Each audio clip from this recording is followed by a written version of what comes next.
You didn't choose me, but I chose you and appointed you so that you could go and produce fruit, and so that your fruit could last. Yes, we are still talking about fruit this week. Our passage, John 15, 9 through 17, is a continuation of Jesus' discussion of the vine and the fruit bearing. That means that we should actually do a little bit of a review of what we talked about last Sunday. Who remembers what our power word of the week was last Sunday? Pomology. Pomology, very good. And who remembers what pomology means? What is pomology? The study of growing fruit. The study of growing fruit, or the practice of growing fruit, yes. And did anybody get a chance to use the word pomology this week? I was so hoping that you would just, you turn you all into these forms of the word count. Like the pomologist. The pomologist. Oh, Yeah, thank did you use pomologist? Did you use pomologist this week? Our horse is a pomologist. Your horse is... She's eating the fruit in the tree. And your horse is very erudite as well. Oh, very smart. I function as a pomologist to count how many fruit on my trees. Okay, there you go. You are a backyard pomologist. Yes. And by the way, by definition, a Christian is a follower of Jesus is a pomologist, right? We are to bear fruit. And the key point last week was that the key to remaining fruitful is to remain connected to Jesus the vine. The key to remaining fruitful is to remain connected to Jesus the vine. And in the 9 verses that we're looking at this morning, Jesus is further fleshing out the vine metaphor, and is actually spelling out some of the benefits of remaining connected to Him. When we maintain connection with the vine, we receive the benefits that come with being chosen people. And that is the key point for this morning. When we maintain connection with the vine, we receive the benefits that come with being chosen people. You didn't choose me, but I chose you. Verse 16. You didn't choose me, but I chose you. And this is incredible good news. Especially for those of us who have been waiting all of our lives to be chosen. I know that you have a hard time believing this just looking at my athletic stature, but I was never the first pick when people were chosen for sports team on the playground. Perhaps with a little therapy I could put that behind me, but it comes up again in various contexts where I have something significant to offer, and perhaps that's the story of your life as well. You're always passed over for the dream job.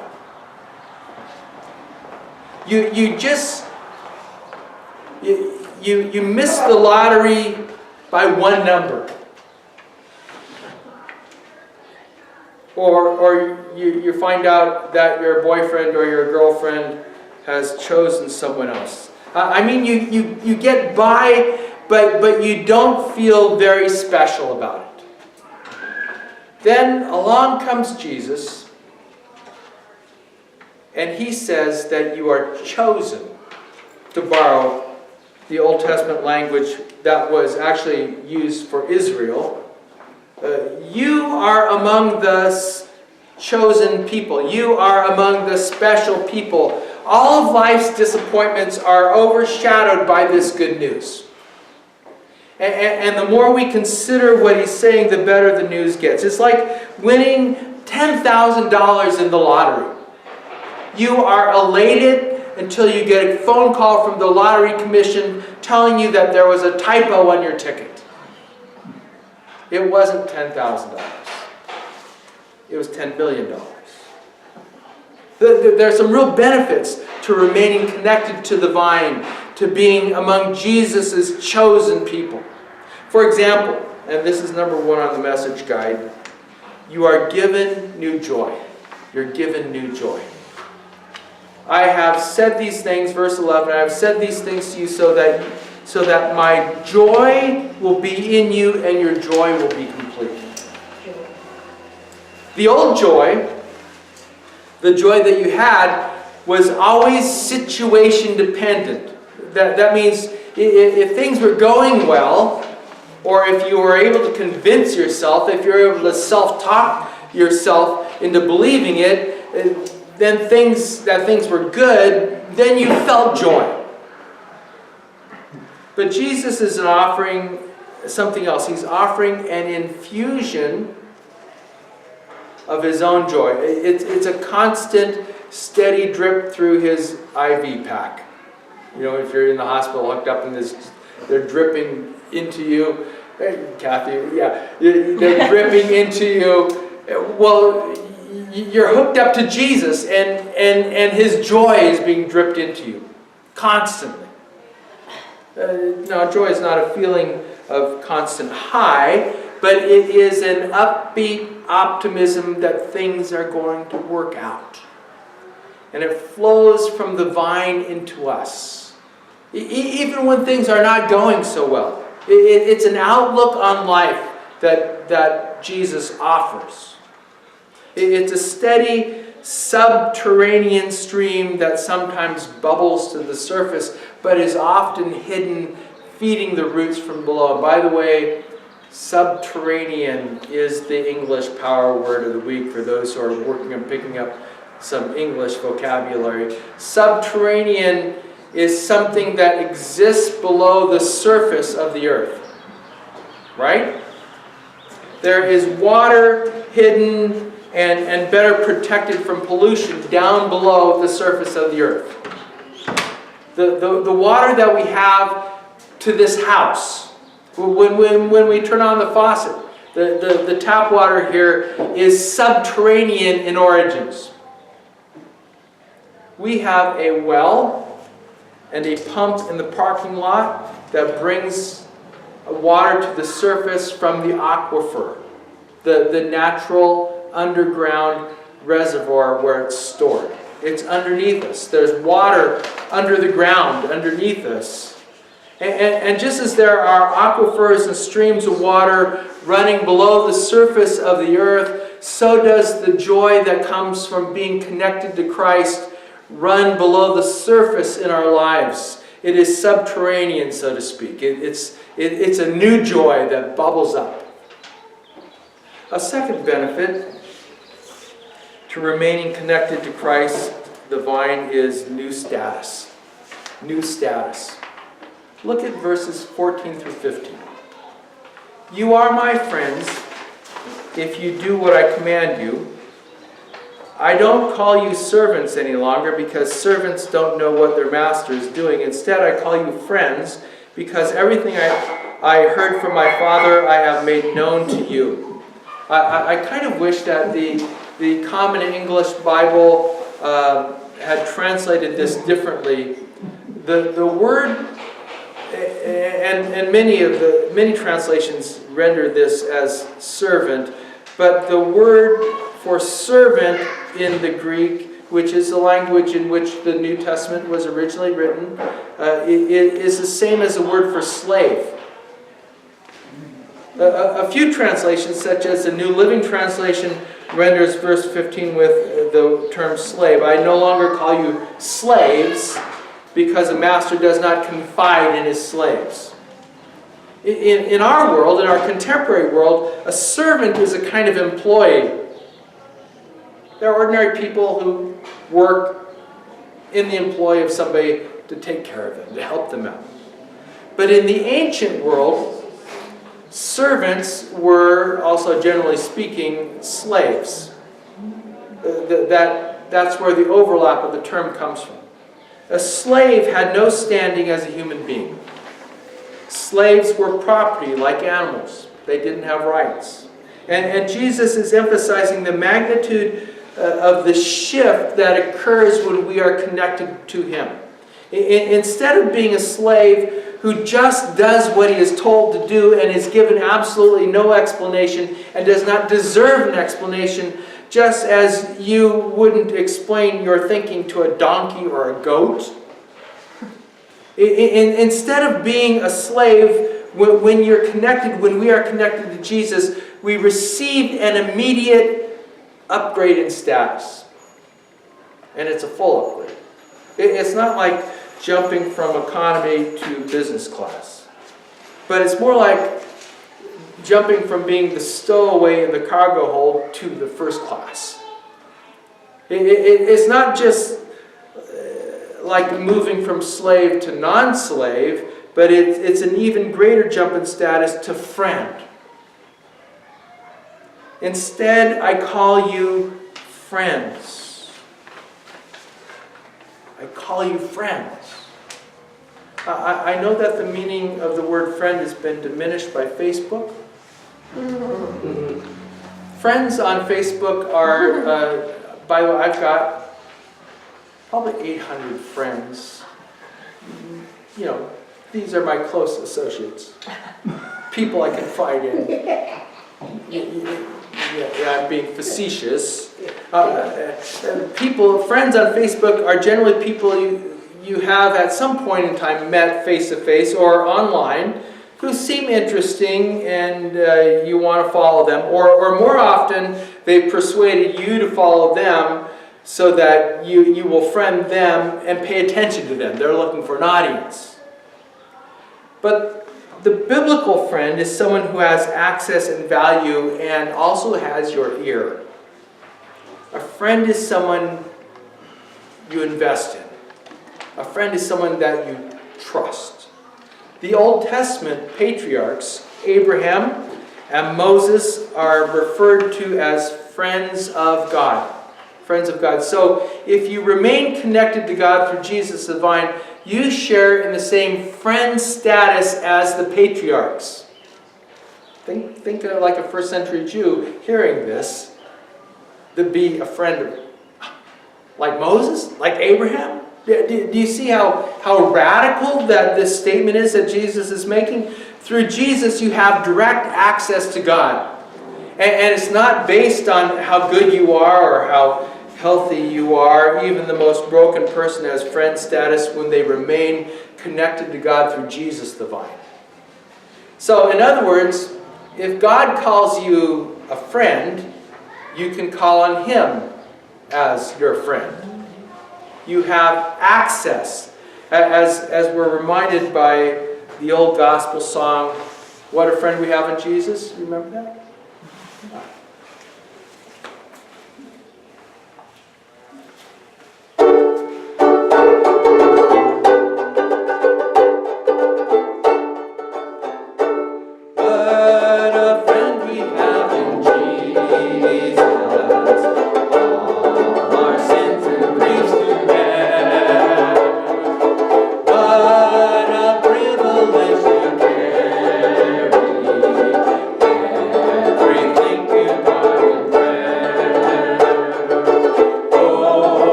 Sometimes the old songs say it well. Prayer access assumes a kind of friendship with God through Jesus. Thus the second half of verse 16, as a result, whatever you ask the Father in my name, He will give you. Prayer itself is an expression of that friendship relationship, that friend status. When we're friends with God through Jesus, when we've stayed connected to Jesus, when we've spent time with Him and we've been listening to Him as we would with a friend, then we know, you will know exactly what you can ask of Him. And Jesus says that He will give it to you. Successful prayer requests are predicated assumed on a friend. They assume a friendship relationship with God through Jesus the vine. What a friend we have in Jesus. The third benefit to remaining connected to Christ the vine is a new mission. A new mission. I often have students write out a mission statement for their lives. What is it that God is calling you to do? And some are very well thought out, and they're great, to take the gospel to some remote island, or to serve Christ by developing new businesses so that people can have jobs and can feed their families. Those are some great personal mission statements that students come up with. But even more fundamentally, the new mission that we take on when we get connected to Christ is to bear lasting fruit. That's the mission, to bear lasting fruit. Look at the first part of verse 16.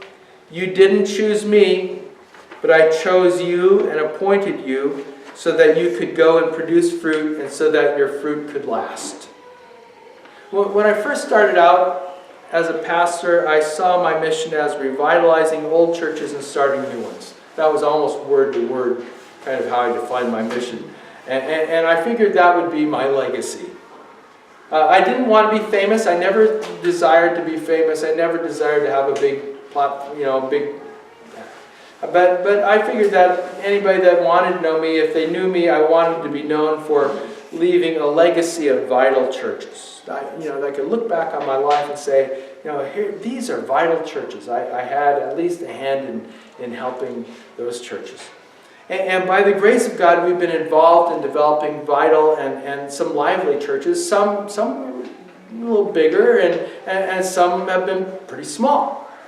But I quickly figured out that the vitality I was hoping would last for generations was constantly in need of recharge. All churches need to be revitalized continually. There's no such thing as a lasting pastoral legacy. It's almost like the pastors who followed me had to start all over again each time. And through reflection on those experiences, I began to realize that the fruit that lasts is different in nature. Church organizations come and go, but the influence of relationships and character remains. Leadership is less about what I accomplish and more about who I am because of what God is doing in me. Again, we go back to the fruit of the Spirit in Galatians 5:22-23. The fruit of the Holy Spirit produces this kind of fruit in our lives: love, joy, peace, patience, kindness, goodness, faithfulness, gentleness, and self-control. That is the fruit that lasts. That is the fruit that stands the test of time and the test of circumstances. And that is the new mission, bearing lasting fruit. God is calling you, He's calling us, as we are connected to Jesus the vine, to bear lasting fruit. That's what your life is all about. Finally, and there is actually a lot more that we can pluck from this sermon that Jesus delivered, but we'll limit ourselves to 4 benefits this morning. The fourth benefit from remaining connected to God through Jesus the vine is new rules of engagement. New rules of engagement.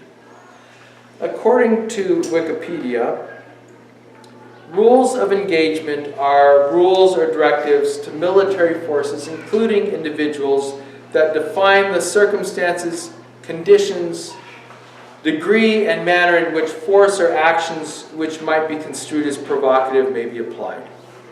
That is, rules of engagement define how you engage an enemy in combat. If an enemy comes and stands up on a hill and waves a sword around, is that justification to blow him up with your tank and his whole family and his whole village as well? Probably not. The rules of engagement would not allow that, and a soldier would get in trouble for for using too much force, using too much violence? Well, there are rules of engagement in how we, as ordinary soldiers of Christ, deal with conflict and deal with challenges in life. Life is a battlefield, so to speak. Sometimes even the church can be a battlefield. But if we are operating according to Jesus' own rules of engagement, we're going to approach conflict and we're going to approach challenges in a radically different way. This is what Jesus is driving at when he says, for example, in Matthew 5:38-39, "You've heard that it was said, an eye for an eye and a tooth for a tooth." Those are the old rules of engagement. You know, if someone knocks out your tooth, you are allowed to knock out their tooth. And not more, but you're allowed to knock out their tooth. If someone hits you in the face, you are allowed to hit them back in the face. If somebody smashes your car, you are allowed to smash their car. Those are the old rules of engagement. But verse 39 in Matthew 5, Jesus says, "But I say to you that you must not oppose those who want to hurt you." New rule of engagement. Then he goes on in verse 43-45, "You have heard that it was said, you must love your neighbor."